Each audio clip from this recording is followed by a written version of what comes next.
Bonjour et bienvenue au webinaire en langue française du WDI, Women's Declaration, droits des femmes fondés sur le sexe. Le WDI, c'est l'organisation féministe radicale à l'origine de la Déclaration des droits des femmes fondée sur le sexe. Vous pouvez lire la déclaration sur notre site qui sera indiquée dans le chat et nous vous invitons à la signer. Cette déclaration a été créée pour combattre le remplacement de la notion de sexe par la notion d'identité de genre, que ce soit dans la loi, dans les politiques et dans la pratique sociale. Ce remplacement crée de nouvelles discriminations à l'égard des femmes et des filles dans le monde. Notre organisation, le WDI, est mondiale. Jusqu'à maintenant, nous sommes représentés dans 33 pays du monde, ce qui montre que le remplacement du sexe par la notion d'identité de genre est répandu, mais ça montre aussi que les femmes sont concernées et déterminées à la combattre. Notre déclaration réaffirme les droits des femmes fondés sur le sexe, tels qu'ils ont été présentés dans la CEDEF, la Convention sur l'élimination de toutes les formes de discrimination à l'égard des femmes, adoptée en 1979 par l'Assemblée générale de l'ONU. À ce jour, la CEDEF a été ratifiée par 189 États sur les 195 du monde. Notre déclaration des droits des femmes fondée sur le sexe est composée de 9 articles, parmi lesquels l'article 8 réaffirme la nécessité d'éradiquer la violence à l'égard des femmes. Cela signifie entre autres l'accueil des femmes dans des structures unisexes lorsque la non-mixité est nécessaire pour assurer la sécurité, l'intimité et la dignité des femmes, y compris dans les prisons. Aujourd'hui, nous allons vous parler du transfert dans les prisons pour femmes de détenus hommes transidentifiés et des conséquences de ces transferts sur la sécurité, l'intimité et la dignité des femmes détenues. Nous allons d'abord entendre le témoignage de Heather Mason, qui a été détenue en Ontario. Puis, je donnerai la parole à Belladone, qui fera un point sur la situation en France. Et puis, à la fin du webinaire, je vous parlerai de la journée du 12 mars, qui est la journée internationale de la visibilité de la détransition. Et maintenant, nous allons entendre le témoignage de Heather Mason, traduite par Marie Savoie. Alors, le témoignage a été enregistré il y a quelques jours. Heather ne peut pas être présente avec nous aujourd'hui parce qu'elle est actuellement en train de manifester à Kitchener, en Ontario. Aujourd'hui, des manifestations ont lieu dans 6 villes du Canada contre la présence de détenus mâles dans des prisons pour femmes. Heather Mason est anglophone. Elle est traduite en simultané par Marie Savoie, qui est interprète. Ne vous inquiétez pas, parce que vous allez commencer par entendre Heather en anglais pendant quelques secondes avant que la traduction commence. À tout à l'heure. Alors, bonjour tout le monde. Il me fait extrêmement plaisir aujourd'hui de recevoir et de m'entretenir avec Heather Mason, qui est une Canadienne ex-détenue, militante pour les droits des femmes au Canada, pour les droits des femmes détenues et pour les droits des femmes ex-détenues. Elle est aussi membre fondatrice de l'organisation ontarienne CASBAR Canada, qui veut dire Canadian Women's Sex-Based Rights. Alors, sans plus tarder, je lui souhaite la bienvenue. Bonjour, Heather, et bienvenue au WDI, alors, sur ce webinaire sur les prisons. Merci. Alors, tout de suite, je vais m'adresser à Heather. Bonjour, Heather. Est-ce que tu pourrais te présenter et décrire ton parcours, c'est-à-dire ce qui a mené à ton incarcération et, par exemple, en quelle année as-tu été incarcérée pour la première fois et quand es-tu sortie du système carcéral? Hi, thank you for having me.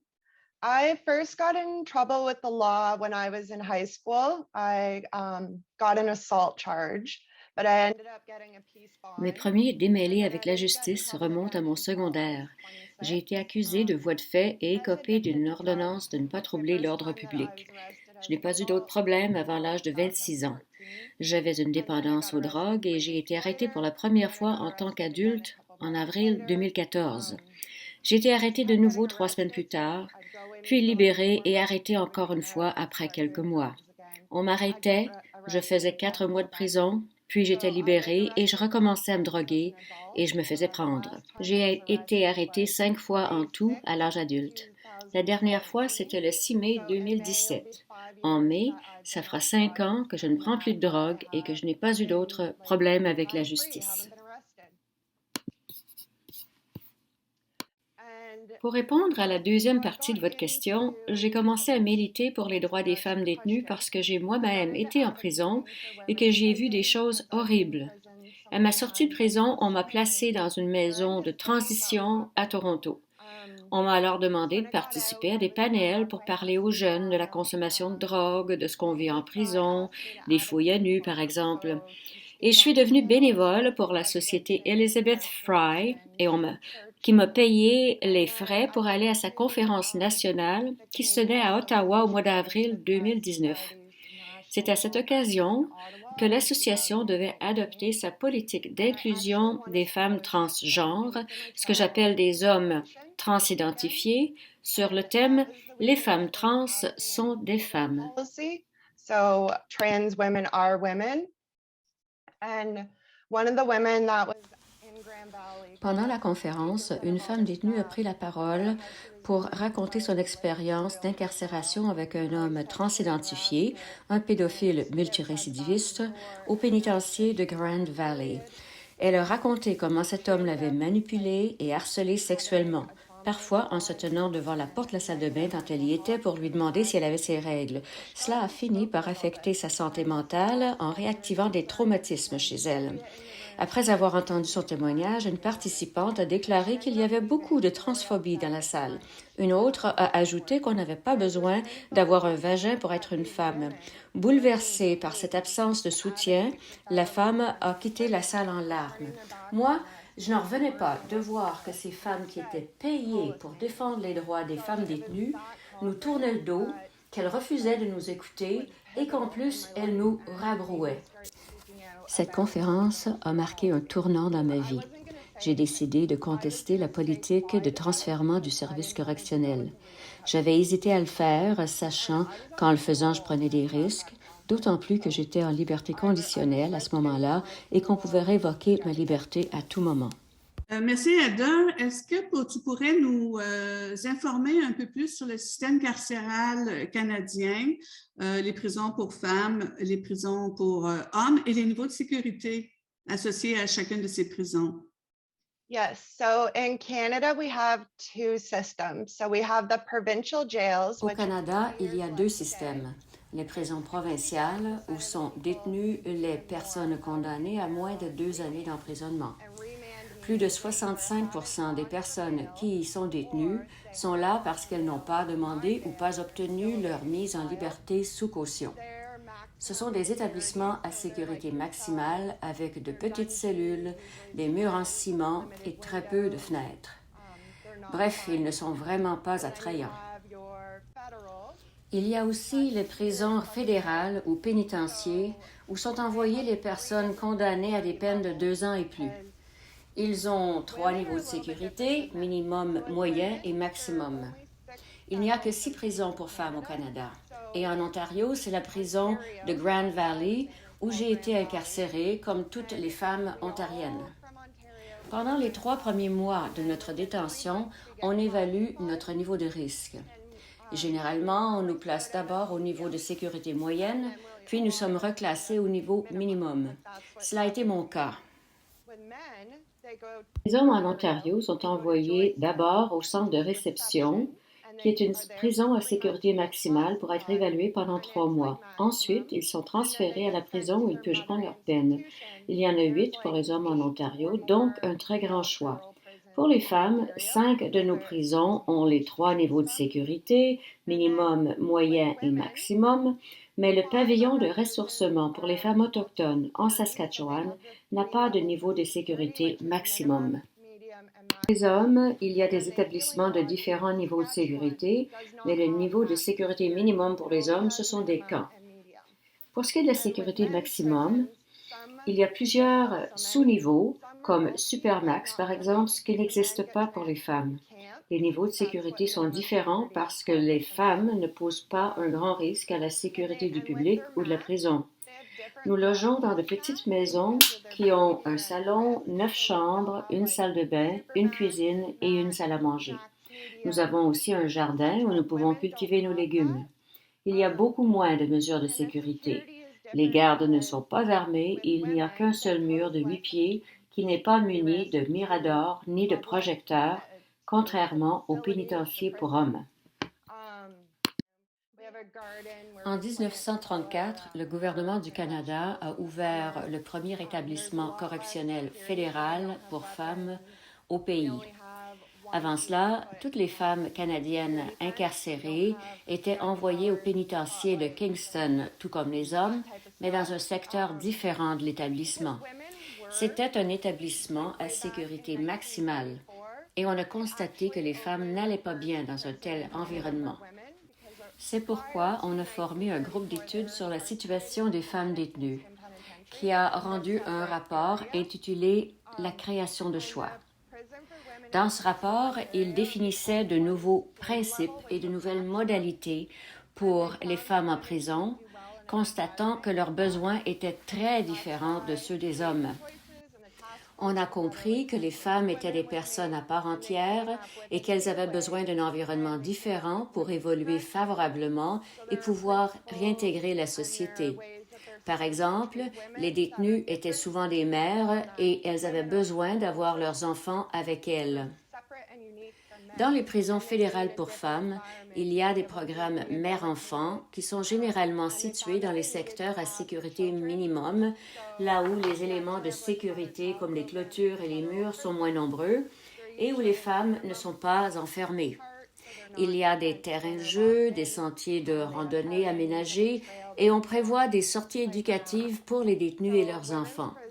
Les prisons pour femmes sont donc très différentes de celles des hommes. Oui, c'est intéressant, Heather.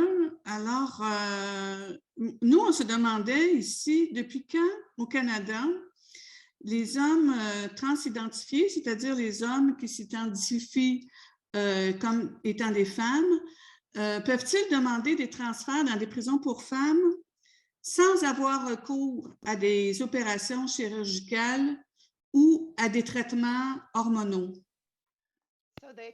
Ils peuvent aussi être transférés à une prison de ressort provincial.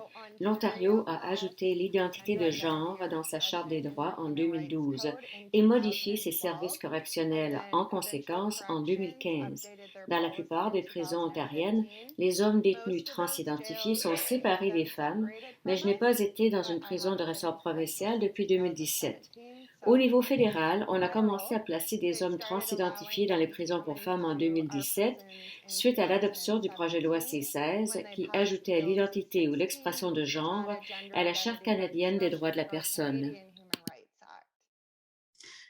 Alors, ce que je comprends donc de ce que tu viens de dire, Heather, c'est que dans les prisons provinciales jusqu'à maintenant, et selon les lois des provinces, les femmes et les hommes qui s'identifient femmes sont séparés, mais que dans les prisons fédérales, ils partagent les mêmes espaces, ils cohabitent.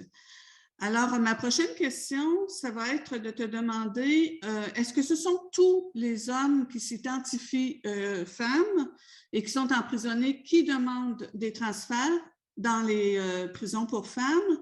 Et quels sont les profils de ceux qu'ils demandent?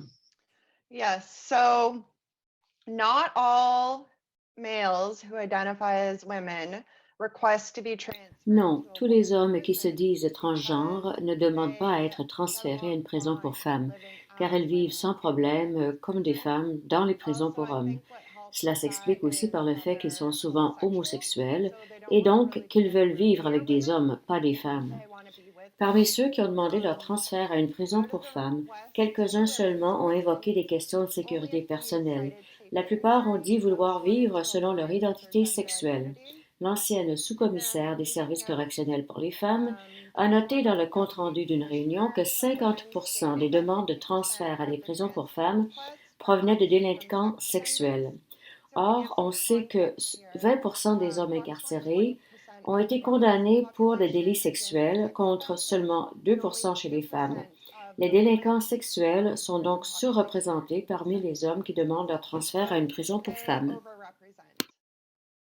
Alors, concernant les politiques de transfert, est-ce que le Service correctionnel canadien a développé une politique pour encadrer ces demandes de transfert provenant des hommes s'identifiant femmes vers des prisons pour femmes? Et si oui, est-ce que toutes ces demandes sont acceptées?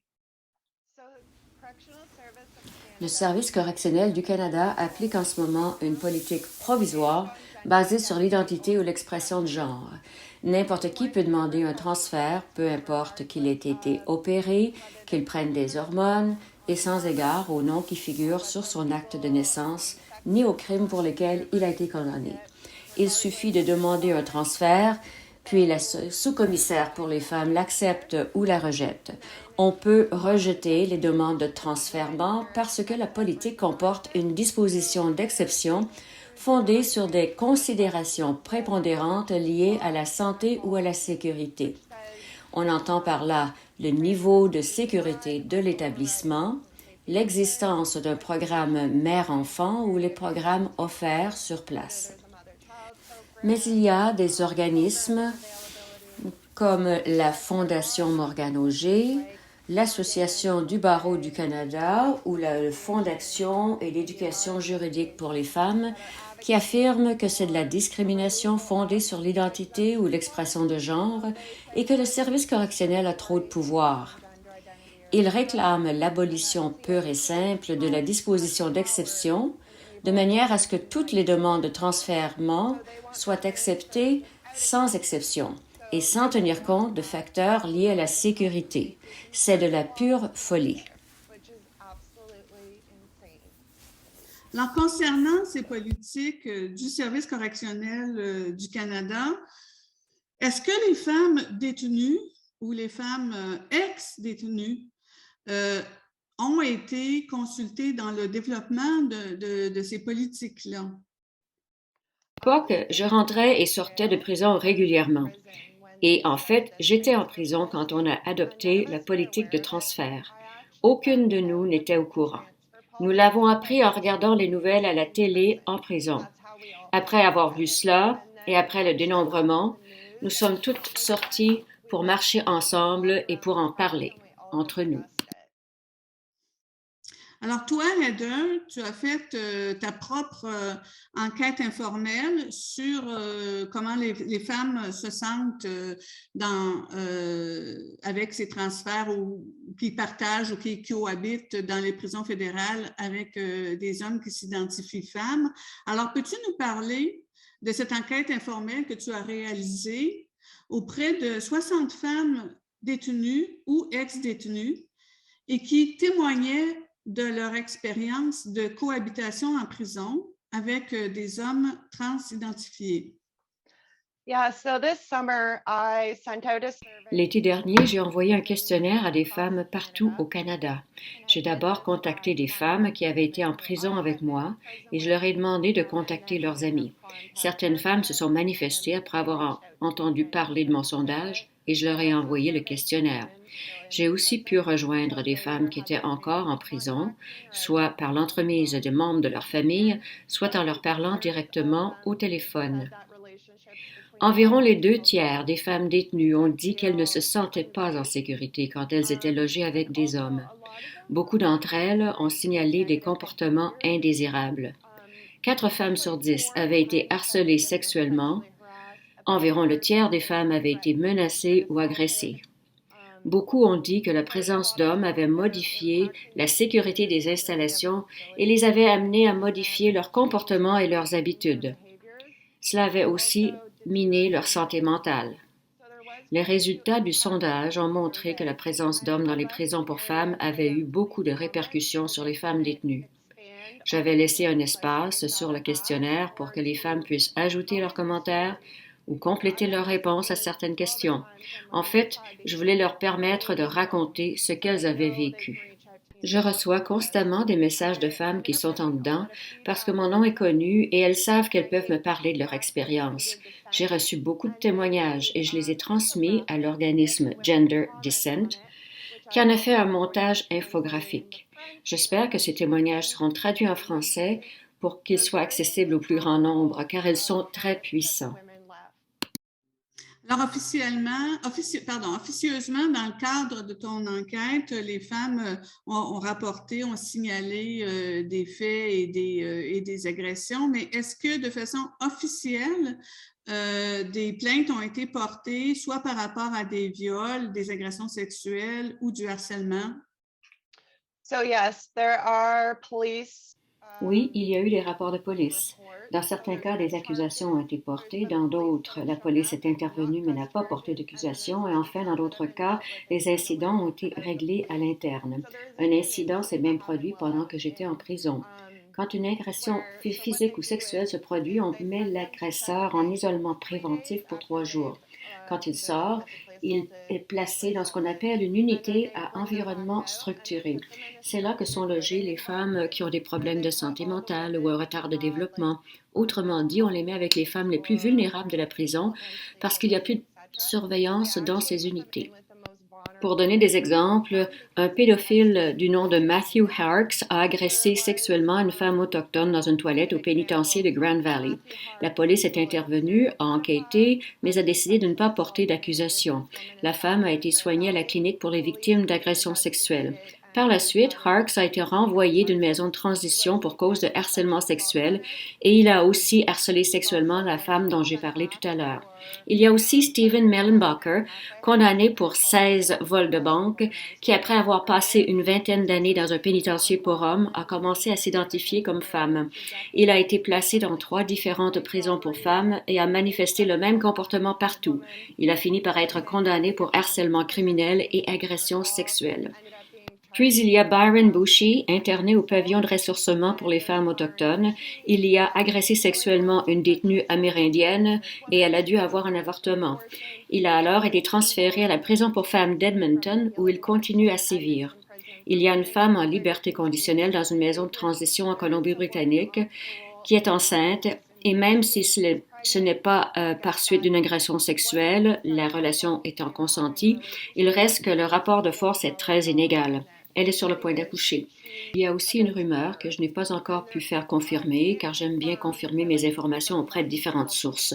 Rumeur selon laquelle une femme détenue en Nouvelle-Écosse aurait accouché de jumeaux. Donc oui, il y a effectivement eu plusieurs cas. Alors, Heather, est-ce qu'il y a des hommes qui sont transidentifiés femmes et qui, après avoir, à ta connaissance, et qui, après avoir purgé des peines dans des prisons pour femmes, cessent de s'identifier femmes quand ils recouvrent leur liberté? So yeah, I just mentioned him actually, Steve Mellenbacher. So Steve went by Sam when he was in prison. Oui, et je viens justement de parler de lui, Stephen Mellenbacher. En prison, il se faisait appeler Sam, mais il disait aux femmes que si jamais elles le voyaient dans la rue, il ne fallait pas s'adresser à lui comme une femme. Il abusait du système. Il a été accusé de harcèlement criminel et d'agression sexuelle en prison, mais il est en liberté à présent. Il a fini de purger sa peine initiale, mais a fait l'objet de nouvelles accusations pour lesquelles il a été libéré sous caution. Il a recommencé à se faire appeler Steve et à vivre comme un homme. Ce qu'il faut bien comprendre, c'est qu'il n'y a aucune conséquence à s'identifier comme une femme pour déjouer le système et être envoyé dans une prison pour femmes. Les autorités du service correctionnel ne vont pas vous renvoyer à une prison pour hommes par peur d'être poursuivis ou accusés de discrimination. Il n'y a donc aucun recours parce qu'il n'existe pas de test objectif permettant de déterminer si vous êtes une personne transgenre ou pas. Cela dépend uniquement du ressenti subjectif de chacun. Qui peut dire qu'un détenu n'est pas transgenre? Alors oui, il y a des cas semblables et c'est aussi documenté dans d'autres pays.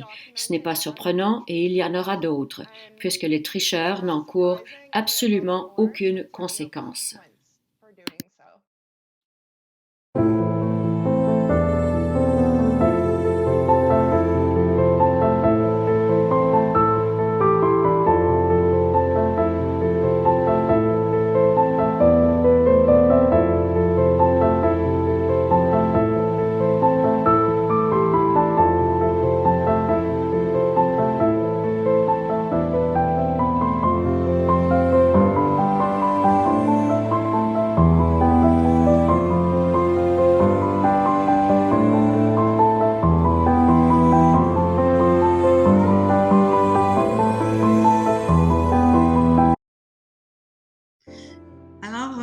nous savons, Heather, que les autorités carcérales ont le droit de vérifier ou de questionner la sincérité des croyances religieuses qui sont invoquées par certains prisonniers afin de s'assurer que ces croyances religieuses-là ne sont pas invoquées pour obtenir certains privilèges en prison. Alors, ma question est, est-ce que les autorités carcérales ont aussi le droit de s'assurer de la sincérité d'une identité de genre autodéclarée? Oui, j'ai vu beaucoup de cas où on a vérifié la sincérité de l'appartenance religieuse d'une détenue parce qu'il y en a qui déclarent avoir une religion particulière pour avoir accès à de meilleurs repas. C'est aussi pour pouvoir troquer certains aliments contre des articles vendus à la cantine. Dans le cas de l'identité de genre, jusqu'à tout récemment, il y avait des directives pour vérifier si l'identité de genre était authentique. La personne devait avoir vu un psychiatre et reçu un diagnostic de dysphorie de genre. Bref, il y avait des balises, mais les militants n'en veulent aucune. Ils disent que les personnes transgenres ne devraient pas avoir à suivre un traitement médical et je suis d'accord sur ce point, parce que personne ne devrait avoir à subir une chirurgie s'il ne le souhaite pas. Mais alors, comment déterminer qui est vraiment transgenre? Les hommes détenus qui se déclarent transgenres n'ont pas besoin de se présenter sous une apparence féminine. Ils peuvent avoir une barbe et porter des vêtements d'homme. Comment peut-on savoir qui est vraiment trans et qui ne l'est pas? Le service correctionnel a les mains liées. Il n'a plus le droit de dire à un détenu « vous n'êtes pas une femme » parce qu'apparemment, ce serait de la discrimination. Comme je l'ai mentionné, c'est la sous-commissaire pour les femmes qui accorde ou refuse le transfert vers des prisons de femmes. Elle a institué un comité d'examen de l'identité de genre pour la conseiller dans le cas des demandes compliquées. Je ne sais pas exactement ce que fait ce comité, mais les activistes transgenres disent que c'est de la discrimination et qu'on ne devrait jamais pouvoir remettre en question l'identité ou l'expression de genre d'une personne. Mais voilà, on n'a même pas besoin de s'identifier comme femme. Il suffit de se dire non-binaire, bispirituel ou appartenant à l'un des 107 autres genres. Alors, en terminant, Heather, je te remercie beaucoup de toute cette information que tu nous as donnée. Est-ce qu'il y a des sujets que tu aimerais aborder ou dont on n'a pas parlé et que tu aimerais couvrir, en fait? Oui, merci Ghislaine. Il y a un aspect qu'il est important d'aborder. Quand les femmes ont été condamnées à la prison, on n'a jamais pris en considération le fait qu'elles seraient incarcérées avec des hommes à l'anatomie intacte, ce qui augmente le risque de viol ou de grossesse. Je pense qu'il faut réexaminer le dossier de toutes les femmes détenues actuellement parce qu'étant donné ce risque accru de torture, il n'est pas justifié de les garder en prison. J'aimerais aussi parler de nos manifestations devant les prisons.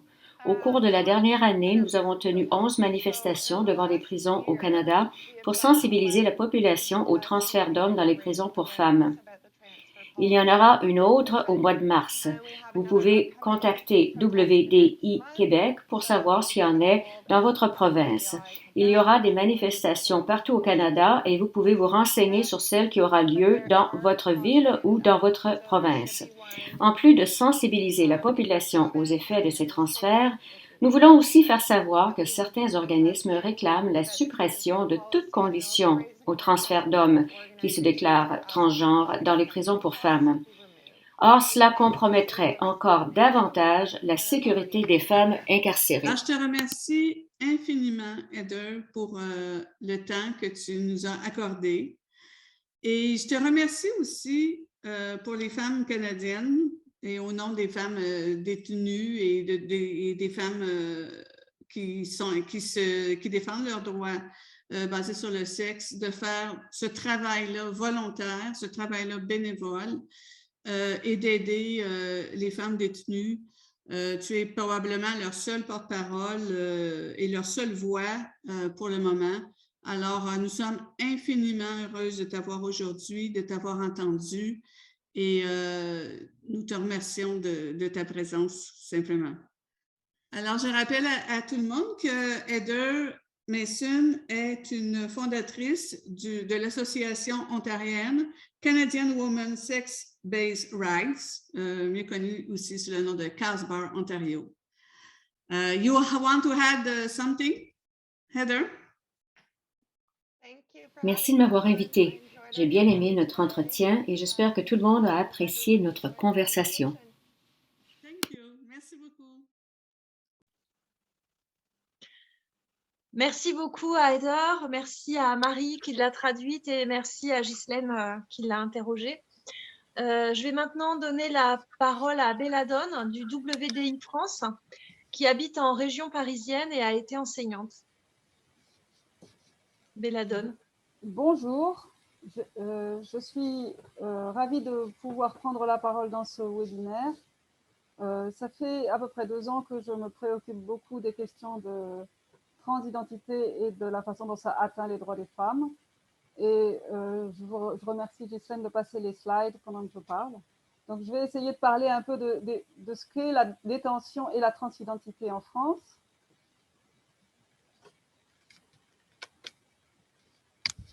Voilà, alors, est-ce que vous m'entendez? Oui, oui, on t'entend. D'accord.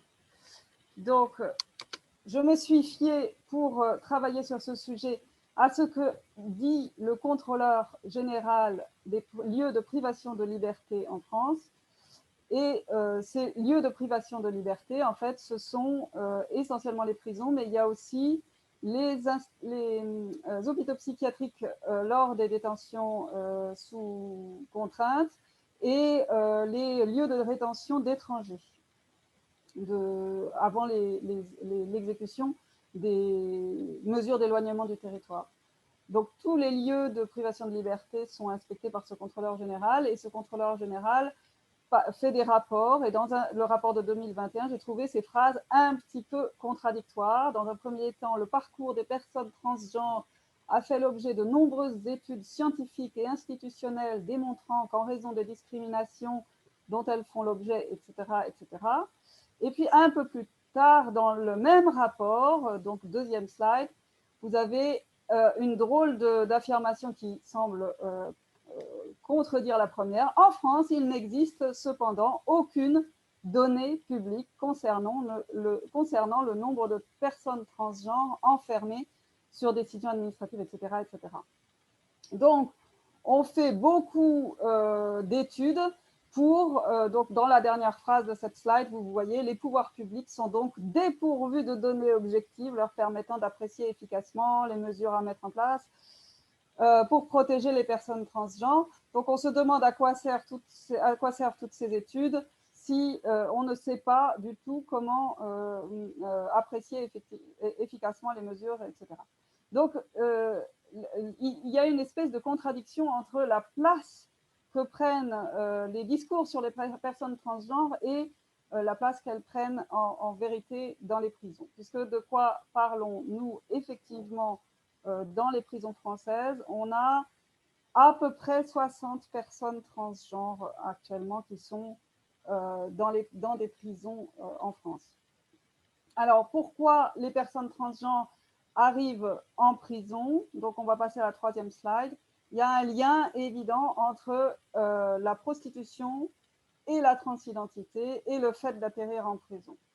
Donc, au XXe siècle, donc dans les années 1990, on a beaucoup parlé, on a commencé à parler des problèmes des trans en prison parce qu'il y avait beaucoup d'hommes qui payaient leur transition chirurgicale dans des cliniques privées au Maroc ou dans d'autres pays du Maghreb et qui se payaient leurs opérations chirurgicales avec la prostitution. Donc, on pourrait se poser dans ce cas la question du rôle du chirurgien. Le rôle du chirurgien était en fait un petit peu un rôle de proxénète quand même. Et avant 2016, la prostitution était criminalisée, c'est-à-dire que les personnes prostituées étaient accusées de racolage. Et comme toutes les personnes prostituées, les trans étaient aussi accusées de racolage et pouvaient être arrêtées pour ça. Mais en 2006, entre 2006 et 2009, donc je donne des dates un peu larges parce que ce n'est pas facilement datable, les réassignations sexuelles, donc ces chirurgies de réassignation sexuelle ont commencé à être autorisées en France. Auparavant, le Conseil de l'ordre médical s'y opposait pour des raisons éthiques de déontologie médicale, parce qu'il s'agit d'opérer des personnes saines. Mais à partir de 2005-2006 et puis jusqu'en 2009, il y a eu les principes de Yogyakarta et la plupart des médecins, des chirurgiens ont commencé à accepter de les faire et elles étaient encore en plus, de plus en plus souvent remboursées. Donc la raison qui poussait ces personnes à se prostituer pour financer leur opération de réassignation sexuelle ont commencé à disparaître. De plus, donc dans la 4e slide, je cite quelques raisons. Donc les hommes, les trans étaient surreprésentés, sont surreprésentés dans la prostitution encore actuellement, alors que ils n'ont plus besoin de sommes énormes pour payer des chirurgiens de réassignation sexuelle, d'une part, et d'autre part, il n'y a plus d'éléments de raison pour qu'ils soient surreprésentés dans la prostitution. Donc, il faut bien se dire que la raison, c'est en fait la demande. Comme pour toute la prostitution n'existerait pas sans la demande, sans la volonté d'acheteurs d'acheter l'accès au corps d'autrui. Et certains de ces acheteurs, qui semblent être proportionnellement relativement nombreux, sont attirés par le fétiche de l'ambiguïté sexuelle. Donc, ils recherchent précisément des personnes ayant un pénis et des seins. Donc, les personnes trans sont dans ce cas-là tout à fait victimes et en même temps acteurs de la conception extrêmement misogyne de ce qu'est une femme. Ils surjouent la féminité pour combler la faille entre leur réalité et ce qu'ils croient être la féminité. Et ce faisant, ils correspondent exactement à l'image extrêmement misogyne qu'ont les acheteurs de prostitution de ce qu'est la féminité. Ils sont donc pornifiés par les acheteurs et cette pornification les confirme dans leur auto-perception comme femmes. En conséquence, ils sont souvent fragiles psychiquement et du fait qu'ils sont dans la prostitution, ils sont beaucoup plus susceptibles d'avoir des addictions et d'avoir des infections sexuellement transmissibles. Voilà, donc dans les prisons, du fait de la criminalité liée aux drogues ou du fait de différentes mauvaises applications des lois sur la prostitution, parce que depuis 2016, il y a quand même beaucoup de problèmes pour faire appliquer la loi de prostitution, sur la prostitution qui permet aux personnes d'en sortir et de la décriminaliser.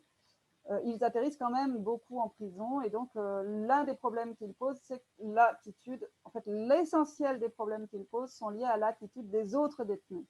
Les autres détenus en prison se moquent d'eux, les insultent et donc les gardiens de prison n'aiment pas ça du tout parce que ça pose des problèmes de discipline. Et alors le fait qu'ils soient perpétuellement persécutés par les autres détenus accentue leur fragilité psychique et donc ça amène l'administration pénitentiaire à les traiter comme des détenus vulnérables, ce qui semble assez adapté parce qu'effectivement, ils sont plus vulnérables que les autres. Et donc, pour leur sécurité, ils sont seuls en cellule, la plupart du temps. Donc, être seul en cellule, ça peut paraître une mesure discriminatoire, mais ils ont du mal à faire valoir que ce soit une mesure discriminatoire parce qu'ils sont à l'abri d'une des plus manifestes atteintes à la dignité humaine que subissent les autres détenus, ce qui est la surpopulation carcérale. Il faut savoir qu'en France, on a 68 000 et quelques détenus actuellement en prison et il y a 50 000 places.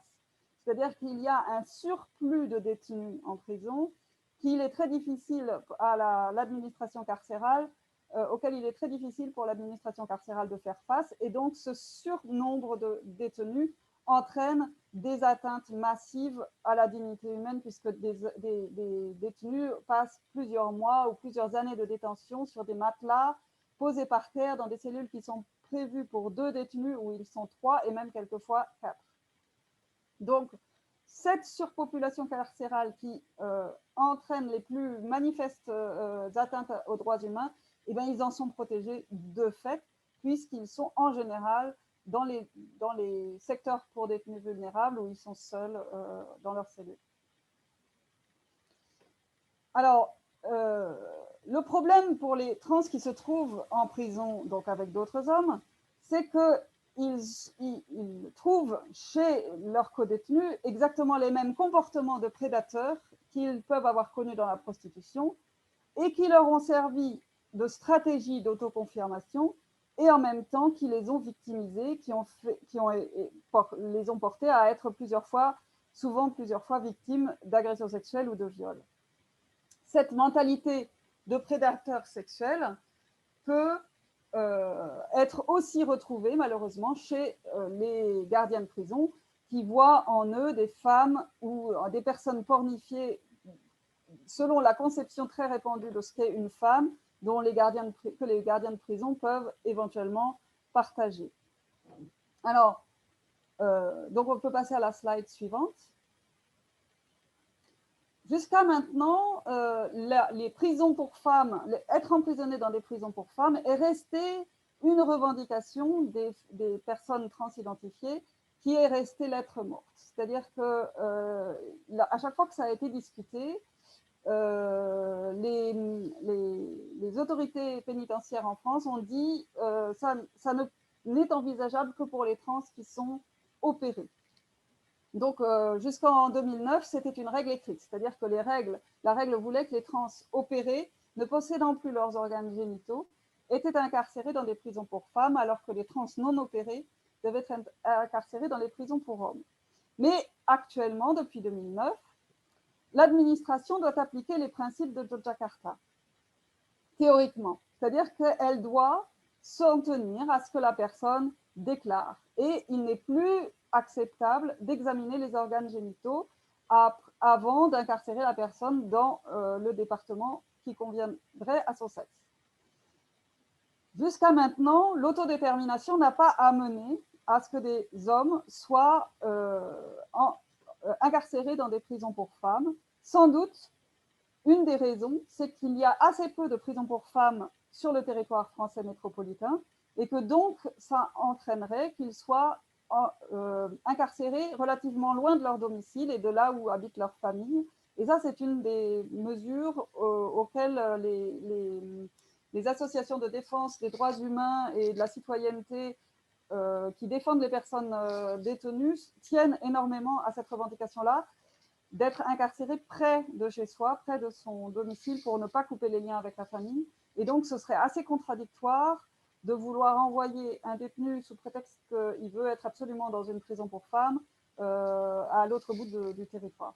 Donc, les établissements, pour toutes ces raisons, à cause du fait qu'on n'a pas changé en fait, les règles depuis 2009, depuis qu'il y a théoriquement interdiction d'examiner les organes génitaux avant pour contrôler qu'une personne est trans, il y a jusqu'à maintenant, on peut dire que les établissements pour femmes sont relativement préservés, que certains établissements pour femmes ont un secteur pour hommes qui est accolé au secteur pour femmes, mais ce n'est pas le même secteur. Donc les femmes n'ont pas à partager leurs cellules, ni leurs douches, ni leurs espaces avec les hommes, sauf quelques exceptions, par exemple dans les ateliers de travail, il est possible que les femmes du secteur femmes et les hommes du secteur hommes soient en contact les uns avec les autres, mais à ce moment-là, c'est uniquement dans le domaine du travail et ce n'est pas réservé aux trans, puisque ce sont des hommes qui sont, pour des raisons diverses et variées, dans ces secteurs-là. Voilà, donc on peut passer à la slide suivante. Les revendications des trans sont basées sur ce qu'ils clament être leur dignité humaine. Mais il faut quand même considérer que leur isolement les prémunit d'une discrimination et d'une atteinte à la dignité humaine que tous les autres détenus subissent. Et donc, les associations qui interviennent en prison sont assez malhonnêtes sur ce point, puisqu'elles parlent toujours du respect de la dignité des trans, sans mentionner ce point fondamental, que donc ils sont en général à l'isolement, en général dans une unité pour détenus vulnérables, et ils ne subissent pas cette surpopulation. Alors, par contre, ils ont une santé beaucoup plus fragile, à la fois psychique et physique, du fait de leur parcours dans la prostitution ou de leur parcours avec la toxicomanie, etc. Et donc, ils sont plus susceptibles de demander des consultations de spécialistes qui sont très difficiles à obtenir en prison. J'ajoute qu'à cause des déserts médicaux grandissants en France, même hors prison, c'est très difficile à obtenir dans certaines régions des rendez-vous avec des spécialistes. Alors, ce que les associations de protection des droits des détenus brandissent comme discrimination, c'est qu'ils demandent des vêtements et des objets de toilette pour femmes et qu'on leur fournit des vêtements et des objets de toilette pour hommes. Et ça, c'est quand même une revendication qui n'a rien à voir avec la dignité humaine et qui n'a pas une véritable valeur, qui a un niveau extrêmement haut de revendication qu'on ne peut pas du tout comparer au reste des revendications des détenus en général. Ça n'a rien à voir avec la privation de liberté et ça n'a pas grand-chose à voir avec la dignité humaine. Souvent, on leur autorise à porter des vêtements de femmes, à porter des jupes et des bijoux, mais pas hors de leur cellule. Et quand il y a des articles sur les atteintes à la dignité humaine dans les prisons, eh bien, c'est ce genre d'argument qui est brandi. Et donc, c'est quand même assez extraordinaire qu'on parle de porter des bijoux ou du rouge à lèvres ou du vernis à ongles hors de sa cellule et qu'on brandisse ça comme une revendication concernant la dignité humaine. Alors, ce qui est à remarquer, c'est non seulement le caractère totalement disproportionné de ces revendications, mais aussi le caractère totalement disproportionné du regard posé sur ces revendications. Donc ça, c'est la diapo suivante. Ces revendications, en fait, ont un écho médiatique énorme, alors que le nombre d'hommes concernés est faible. Et les discriminations sur lesquelles elles se basent ne sont pas des revendications qui résultent de leur mauvais état de santé, ni vraiment de leur détention. Et certaines de ces revendications sont tout simplement incompatibles avec la détention en général. Et le fait qu'elles soient examinées ou relayées par l'administration pénitentiaire montre en fait autre chose. Ce qu'elle montre, c'est que ces hommes transidentifiés exercent une sorte de fascination et une espèce de le regard pornificateur de toute la société se pose sur eux et se focalise sur eux. Et en fait, c'est toute la misogynie de la société qui trouve une résonance dans le problème de ces hommes, puisqu'on pornifie complètement des corps d'hommes et on fait en fait une place démesurément grande à des revendications démesurément dérisoires en fonction de la fascination de cette espèce de voyeurisme que toute la société a sur eux et dont certains journalistes se font assez complaisamment l'écho. Voilà, donc je dirais pour conclure qu'ils sont plus qu'autre chose des révélateurs de la misogynie de la société à travers la loupe de la prison, qui est évidemment une loupe particulière. Alors, pour vraiment situer la disproportion aussi de ces revendications, je donne quelques chiffres. Donc, il y a 68 000, un peu plus de 68 000 hommes détenus en France en tout, à peu près 1600 femmes et à peu près 60 hommes. Alors, entre 60 et 100, parce que comme il y en a qui cachent leur parcours de transition, on ne sait pas trop, entre 60 et 100 hommes transidentifiés, donc qui se disent femmes, et 2 ou 3 femmes transidentifiées, donc qui se disent hommes, et qui, elles, ne posent aucun problème et n'ont jamais demandé à être transférées dans des prisons pour hommes. Voilà, je vous remercie de votre attention.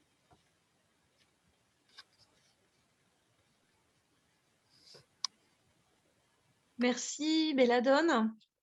On va arriver bientôt à la fin du webinaire. Merci à vous toutes. Comme prévu, je vais faire une annonce concernant la journée du 13 mars, qui est la journée internationale de la visibilité de la détransition. Alors, c'est une journée qui nous paraît importante parce que les détransitionneuses, c'est souvent des jeunes femmes, étant donné que la transition des jeunes filles, c'est quand même un phénomène relativement récent. Et certaines de ces jeunes femmes, après avoir été célébrées par le milieu transactiviste quand elles ont décidé de transitionner, après avoir subi des traitements médicaux, elles se retrouvent sans ressources médicales malgré les effets secondaires que ce soit des traitements hormonaux, les effets secondaires des chirurgies, mais aussi les effets secondaires des binders sur le développement, voire sur une perte des capacités pulmonaires. D'ailleurs, il y a quelques jours, l'Académie française de médecine a publié un communiqué sur la transition des enfants et appelle à plus de prudence en rappelant que certains traitements sont irréversibles et invite à la vigilance face aux réseaux sociaux. Vous allez avoir le lien vers le communiqué dans le chat et on va vous envoyer tous les liens du chat dans un mail plus tard. Certaines détransitionneuses sont abandonnées carrément par la communauté qui les avait au départ célébrées, alors que la transition, à un moment donné de leur vie, ça a été ce qu'elles ont pensé être le mieux pour elles. Et du coup, elles ont eu du mal à convaincre leurs parents, à convaincre leur entourage, qui n'étaient pas forcément d'accord. Et là, en fait, il leur faut énormément de courage pour dire, ou même pour s'admettre à elles-mêmes, je me suis trompée ou ce n'était pas une solution pour moi. Et pourtant, la communauté transactiviste les ignore, voire les rejette, voire les considère comme des traîtres. Alors, pour préparer cette journée du 12 mars, le WDI Québec met en ligne des vidéos sur sa chaîne YouTube qui reprennent des témoignages publiés sur le site de l'association belge Post-Trans. Et je vous invite à aller sur le site de Post-Trans et aussi à visionner les vidéos du WDI Québec. Je vous invite aussi à écouter le 22e témoignage de Rebelle du genre qui donne la parole à une jeune femme qui décrit très bien les techniques de manipulation sur les jeunes filles de la part du mouvement transactiviste. Et la journée du 12 mars donc, sera une occasion de penser à toutes ces jeunes femmes. Notre prochain webinaire aura lieu le 3 avril. Vous allez recevoir une invitation par mail. Alors, entre-temps, on vous invite à une réunion le 13 mars. Alors, ce serait 16h Paris, 10h Québec, mais en gros, ce sera l'après-midi en France et le matin. Ce sera le matin au Québec, parce qu'avec le changement d'heure, on n'a pas encore l'heure exacte, mais si vous êtes intéressés, comme certaines d'entre vous avaient exprimé l'envie d'une rencontre plus interactive ou la volonté de nous rejoindre pour préparer de nouveaux webinaires ou pour s'organiser, la réunion du 13 mars en sera l'occasion. Donc, si vous êtes intéressés, écrivez-nous et nous vous enverrons un lien d'invitation avec les horaires exacts. Voilà, c'est la fin du webinaire. La vidéo va être diffusée sur YouTube, donc vous recevrez un lien par mail et vous pourrez la diffuser. Nos premières vidéos sont déjà sur YouTube, sur le site du WDI francophone ou sur le site de Nous Femmes. Et je vous rappelle que vous pouvez signer et partager la Déclaration des droits des femmes fondée sur le sexe sur notre site du WDI, womensdeclaration.com, tout attaché. En tout cas, je vous remercie pour votre écoute et nous allons terminer en écoutant une chanson du Front de libération des femmes. C'est un mouvement féministe états-unien. La chanson est inspirée de l'histoire de Tomieka, une femme incarcérée dans l'État de Californie. Comme plus de 85% des femmes incarcérées, Tomieka a été victime de violences de la part de son conjoint et comme d'autres femmes, elle est maintenant obligée de partager sa cellule et les douches avec des criminels masculins. Alors la traduction sera dans le chat. Alors on finit en écoutant cette chanson et je vous dis à dans un mois.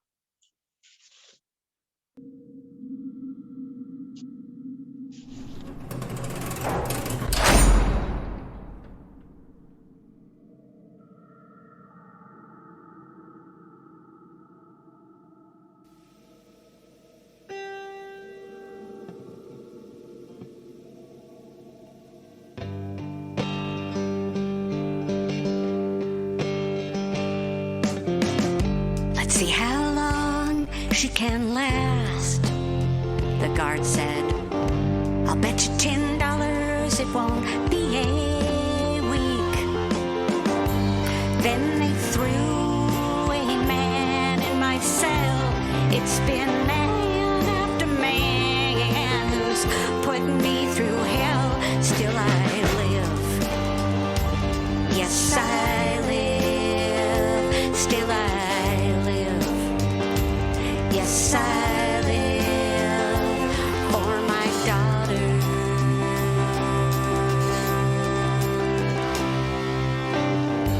Hey, can you hear?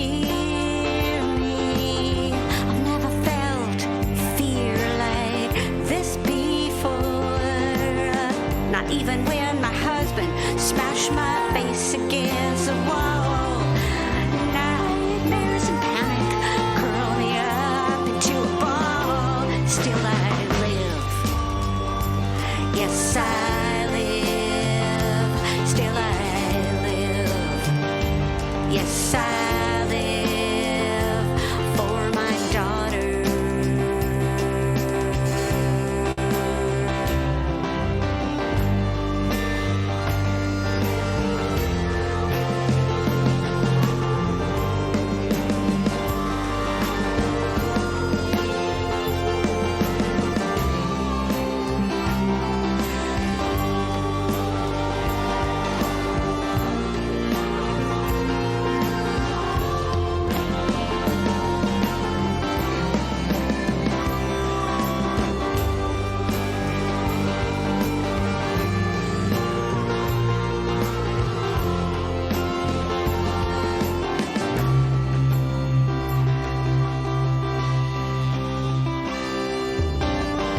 Enough's enough, gonna stand up now.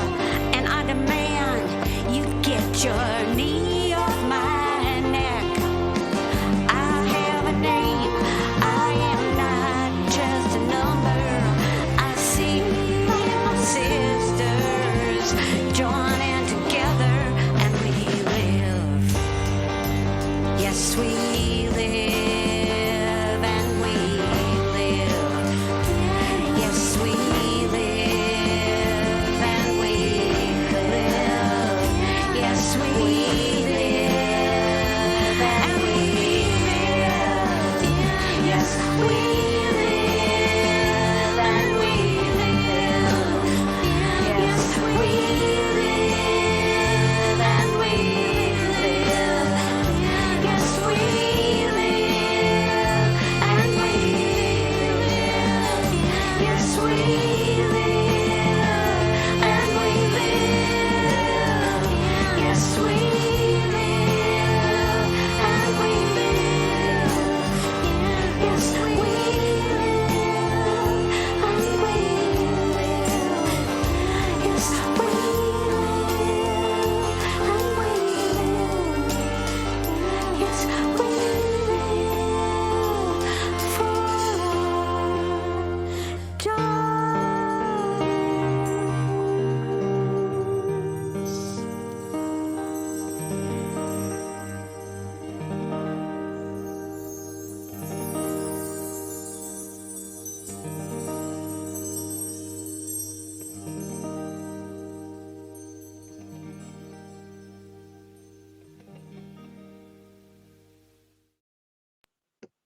Merci, au mois prochain.